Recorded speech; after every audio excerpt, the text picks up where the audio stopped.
Hi everyone, welcome back. Thanks for joining us today. We've got a brand new story to share with you. So let's begin. My name is Dave.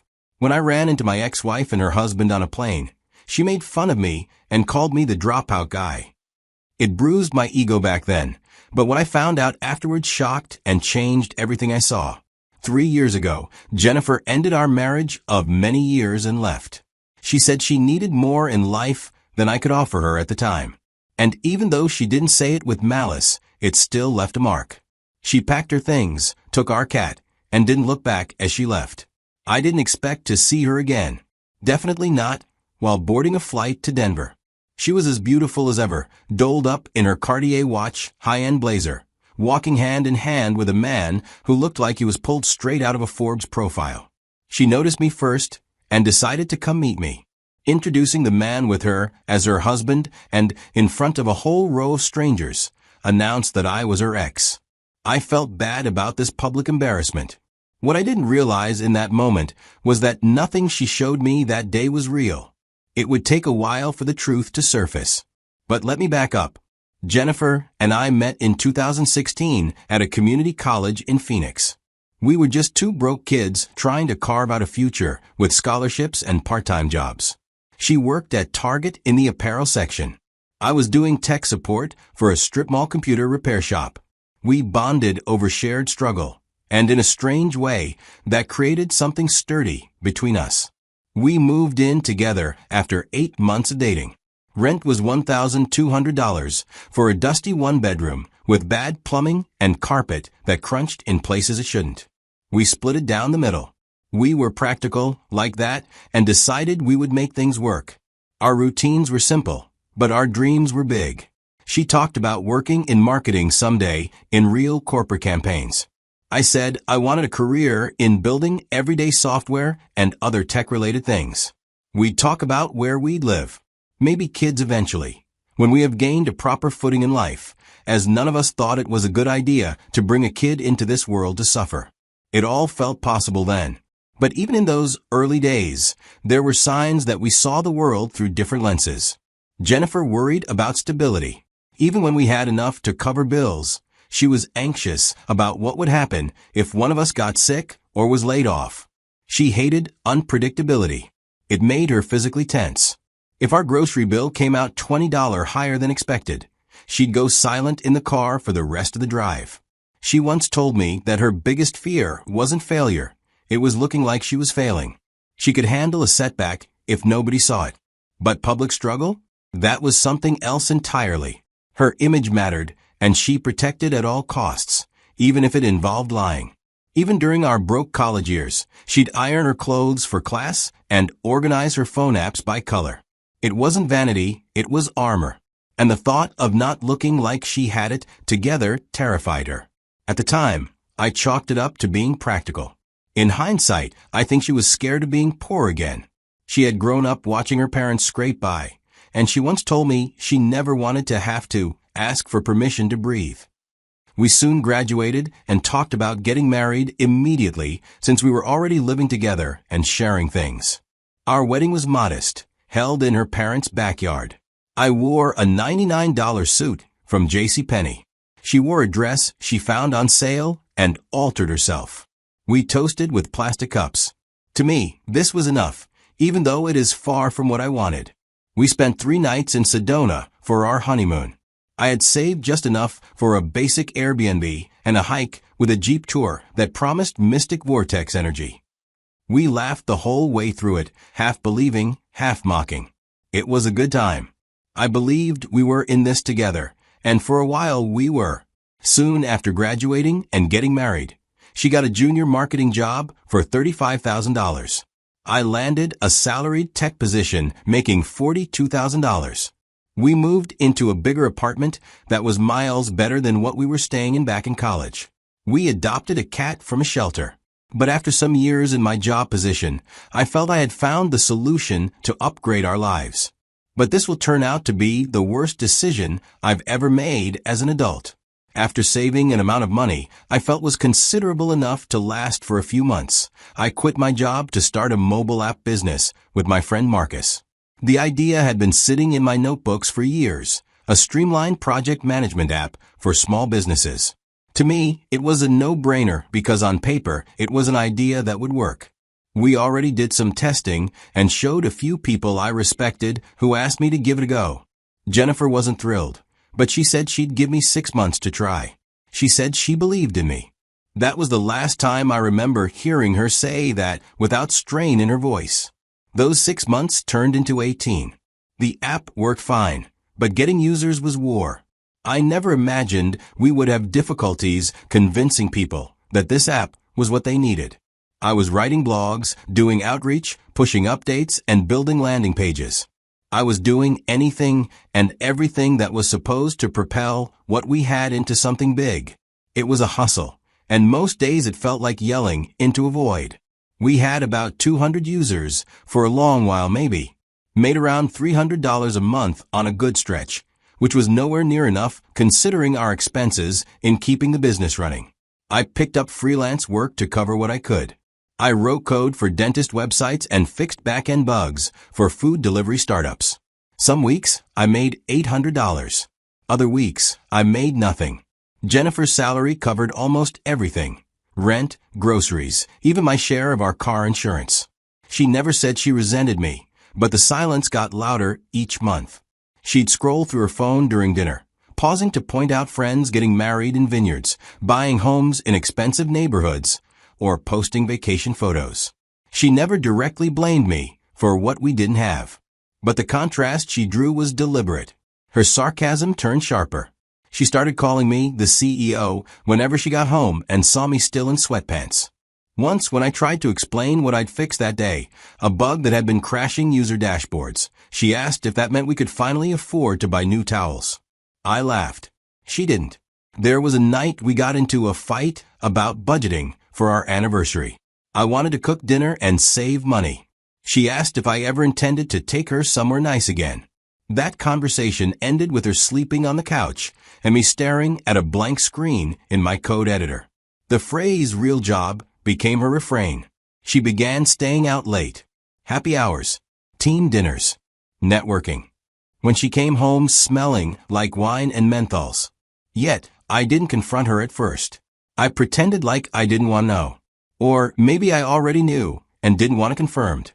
One night, she came home and after barely showering, she went to bed almost immediately. I came into the room to ask if she had something to eat earlier before coming home, but she was already sleeping.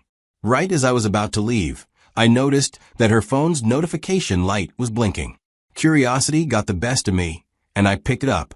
Although it was locked, I could read some part of the message that came in. It was a message from Rob, a higher up in the company she worked for, saying he'd had fun and hoped she'd gotten home safe. The rest of the message was cut off. I didn't know how to feel about what I just saw. I didn't tell her right away. I kept the knowledge like a splinter under the skin, painful, but hidden. Part of me hoped it was a misunderstanding. Another part of me couldn't face the truth.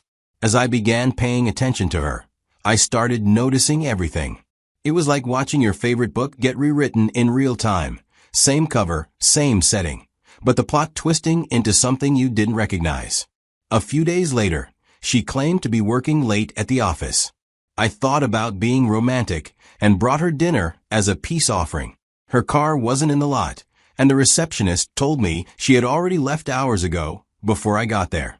When she got home at 11:30 p.m., I asked how the late-night work session went.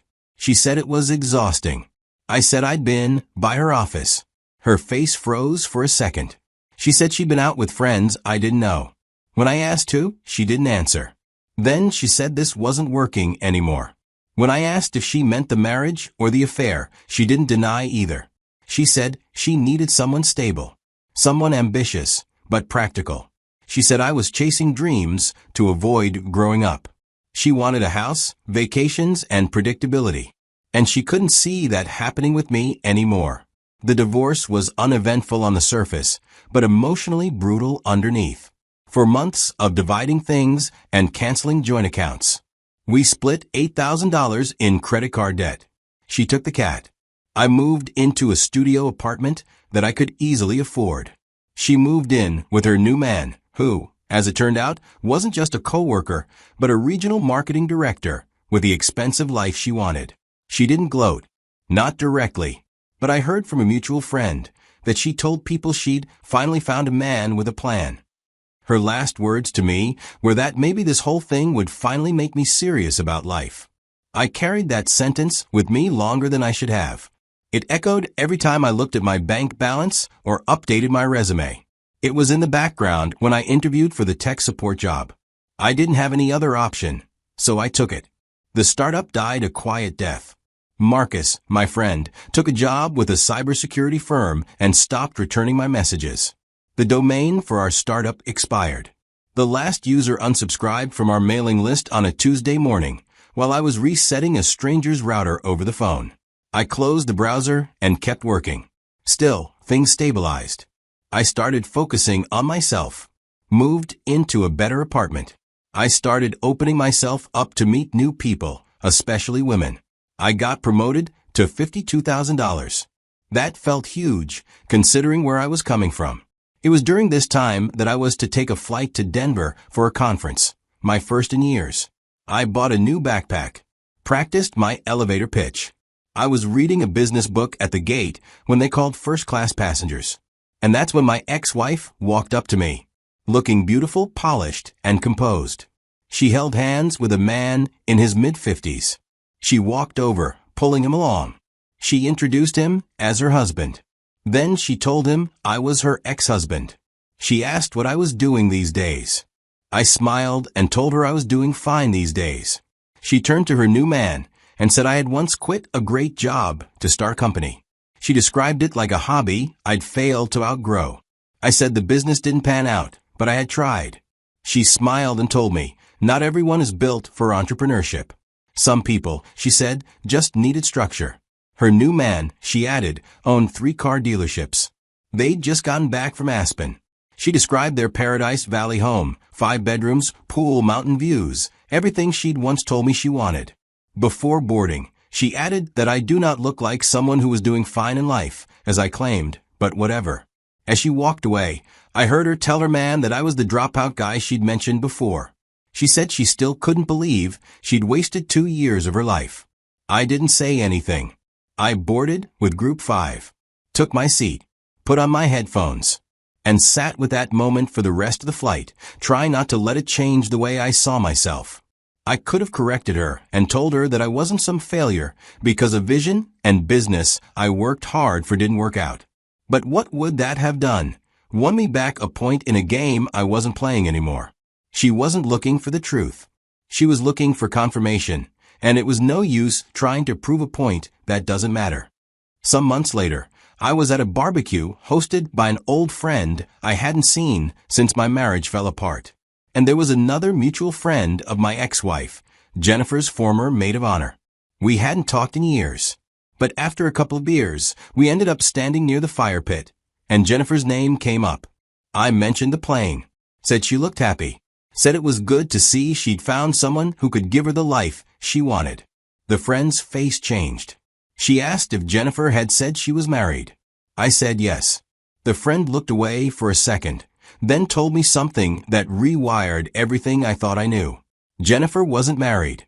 Not to the man she introduced as her husband. Not to anyone. According to her friend, they'd broken up about a month earlier. Apparently, Jennifer had quit her job shortly after our divorce was concluded last year, convinced a proposal was coming. She'd even told friends it was imminent. She started introducing the man I saw with her at the airport as her husband before he'd agreed to anything.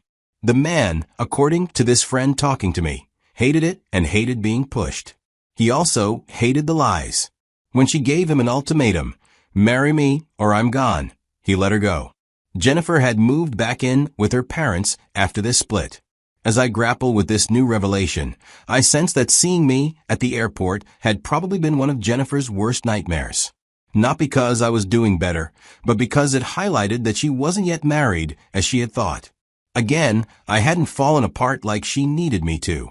The story she had told herself that I was her problem, that I was the reason her life hadn't turned out, didn't hold up when faced with the realization that the rich man she was with was having doubts about legally making her his wife. I also hear that Jennifer had asked about me from another friend, like few weeks after her split. She was interested in knowing what I was really doing at the moment. I found that part the hardest to digest. Not because I cared what she thought, but because it meant part of her was still stuck too. She left me looking for more, but never really let go of what she'd already lost. And I think she wanted me to fail. Not because she was cruel, but because if I succeeded, it meant she had made the wrong bet. And nobody wants to admit they folded too early. It was clear to me that the moment at the airport where she introduced me as the dropout, that wasn't a victory lap. That was a performance by someone trying to outrun the truth by narrating over it.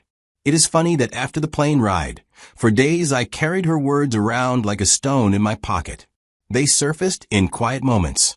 That phrase, the dropout guy I told you about, crushed me internally. But after hearing all these, I didn't feel smug or triumphant. Jennifer didn't leave me because I was a failure. She left because I couldn't provide certainty on her timeline. Because she wanted a finished product, and I was still building too slowly. She mistook stillness for stability, and I mistook her disappointment for truth. Looking back now, I realize we weren't speaking the same language. She wanted a future that looked like the inside of a home magazine, polished, intentional, complete. I wanted something living, something we could shape together. But here's what I never fully saw while we were together. Jennifer had a kind of silent panic about falling behind. She never said it out loud, but I could feel it in the way she reacted to her friends' updates, engagements, promotions, housewarming parties. Every announcement from someone else was like a ticking clock in her chest. If we weren't winning, she felt like we were losing.